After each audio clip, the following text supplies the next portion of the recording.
इस वक्त हमारे साथ हैं बीजेपी के वरिष्ठ नेता सुनील देवधर जी, जिन्होंने आंध्र प्रदेश में लगभग 5 साल तक काम किया, कई मुद्दों को उठाते रहे। तिरुपति का जो ट्रस्ट है उसको लेकर भी, उसमें भी जब गड़बड़ियां आई तो उन मुद्दों को भी उन्होंने काफी पुरजोर तरीके से उठाया। सर, आपने तिरुपति का मुद्दा हो, आंध्र के मुद्दे हो, काफी लंबे समय तक आप उसको उठाते रहे। बीजेपी के आप सहप्रभारी वहां पर 5 साल तक थे।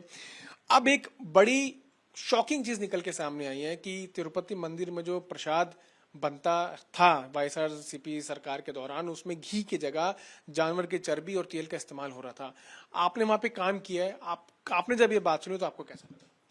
देखिए, ये बहुत बड़ी शॉकिंग है, सारे दुनिया के हिंदुओं को आंदोलित करने वाली है और भयंकर गुस्सा सारे दुनिया के हिंदुओं में, क्योंकि तिरुपति बालाजी का दर्शन इंटरनेशनली सारे हिंदू आकर रेगुलरली लेते रहे हैं।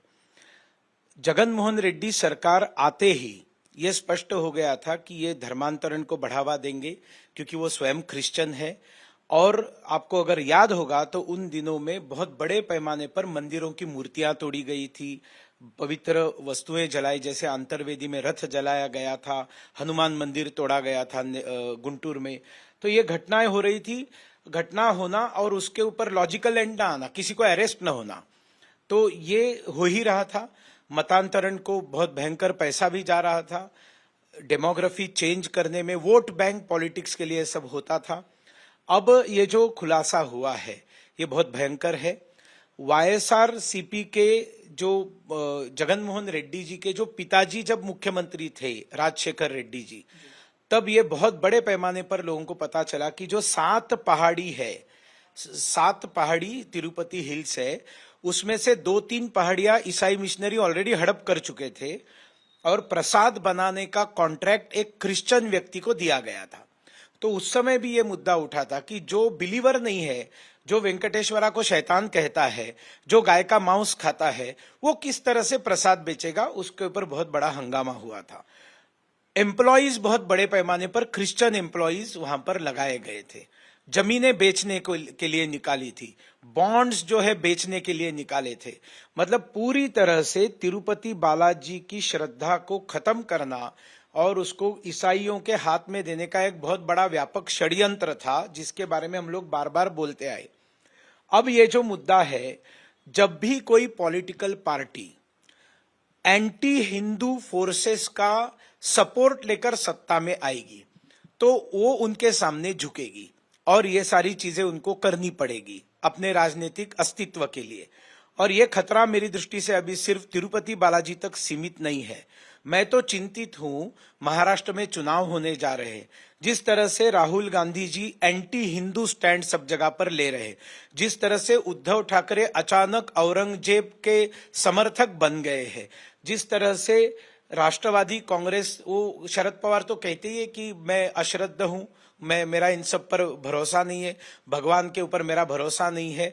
चर्च में जाते हैं, उनको कोई वहां प्रॉब्लम नहीं है, वो इफ्तार पार्टी में जाते हैं, उनको प्रॉब्लम नहीं, लेकिन हिंदुओं का कोई भी दर्शन वगैरह मैं नहीं करता हूं, ऐसे उन्होंने खुद कहा है।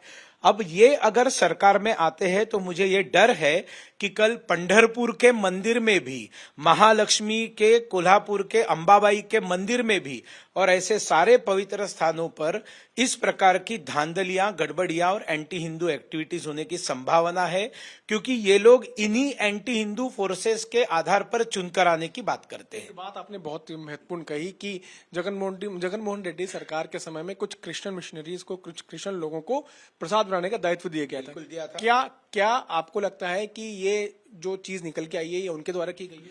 ये पूरा एक षड्यंत्र है।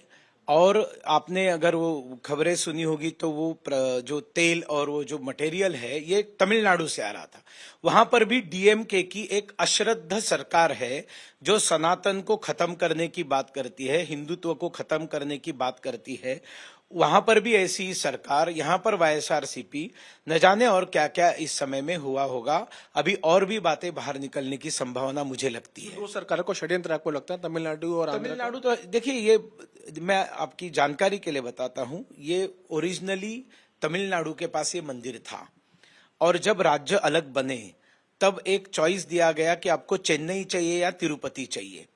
तब तमिलनाडु के लोगों को जब पूछा गया चेन्नई चाहिए या तिरुपति चाहिए, क्योंकि चेन्नई में भी तेलुगु पॉपुलेशन बहुत है, तो आंध्र प्रदेश वालों ने कहा कि हमको चेन्नई नहीं चाहिए, हमको तिरुपति चाहिए। तो चेन्नई चला गया तमिलनाडु में, तिरुपति आ गया आंध्र में। लेकिन दोनों समाज, तमिल और तेलुगु, ये दोनों समाज बहुत जबरदस्त भक्त है बालाजी के, सारी दुनिया ही भक्त है। इसलिए तमिलनाडु का भी वहां पर बहुत बड़ा इफेक्ट रहता है। और एक बात मैं बताना चाहूंगा, ये जो टीटीडी बोर्ड के जो मेंबर्स हैं, ये मेंबर्स ऐसे होने चाहिए थे कि जो पवित्र है, जिनका मतलब उनका चरित्र अच्छा है, जो एक बहुत बड़े श्रद्धा स्थान के मेंबर है। लेकिन जब से ये एक पॉलिटिकल एडजस्टमेंट का अड्डा बन गया कि जगनमोहन रेड्डी सरकार को, शिवसेना के उद्धव ठाकरे को खुश करना था, तो उनका जो नार्वेकर है उसको उन्होंने टीटीडी बोर्ड का चेयरमैन बनाया। ऐसे कई लोगों को बनाया जो गुनहगार थे, जिनके ऊपर केसेस थे और जो भ्रष्ट लोग थे। अगर ऐसे लोगों को आप टीटीडी का मेंबर बनाएंगे तो इस तरह से घटनाएं होनी है, उसके खिलाफ आवाज कौन उठाएगा? धन्यवाद हमसे बात करने के लिए। तो इसमें कहीं ना कहीं काफी बड़ा षड्यंत्र हो सकता है, इस बात की आशंका जताई जा रही है सुनील देवधर जी के द्वारा। आपको बता दें कि काफी लंबे समय तक आंध्र प्रदेश में इन्होंने काम किया और अब ये आरोप भी लगाया गया है कि जो सामान है प्रसाद बनाने का, वाईएसआरसीपी सरकार के दौरान जब प्रसाद बनाया जाता था, तो सामान जो है वो भी तमिलनाडु से मंगाया जाता था। अब देखना होगा कि इस पूरे मामले में जांच किस तरह से होती है और क्या क्या चीजें निकल के आती है। दिल्ली से कैमरामैन इमानुअल के साथ मैं पीयूष मिश्रा, आज तक के लिए।